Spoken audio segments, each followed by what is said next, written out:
आज ना मी घरी मशरूम आणलेले आणि मशरूमचं काय काय बनवणार आहे ते तुम्हाला व्हिडिओमध्ये दिसेलच. सर्वजण माझं भरपूर कौतुक करतात, काही मेसेजद्वारे, काही प्रत्यक्ष. पण माझ्या आईचं एकच म्हणणं असतं, बघ दमशील, नको करू एवढी दगदग, पुढे जाऊन ना त्रास होतो, थोडं दमायला होतं. तिचं पण म्हणणं बरोबर आहे. म्हणजे घरातली कामं, ऑफिस, मुलाचं संगोपन ह्या सर्वांमध्ये दमायला तर होतंच. पण ही ऊर्जा तर आईकडूनच बघितलेली आहे लहानापासून. त्यामुळे काय माहीत नाही, हे माझ्याकडून सहजरित्या होऊन जातं. थोडं दमायलाही होतं, पण एक नवीन ऊर्जा, नवीन शक्ती निर्माण होते माझ्यामध्ये.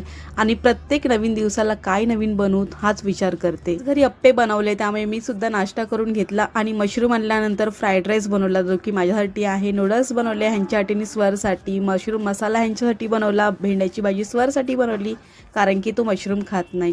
त्याचबरोबर थोडी भेंडी आणि मशरूम होती, त्यांची चिली बनवून घेतली. आजचा इथे टिफिन रेडी झालेला आहे आणि मी निघाले माझ्या ऑफिसला. मग आजचाही व्हिडिओ आवडल्यास लाईक, शेअर,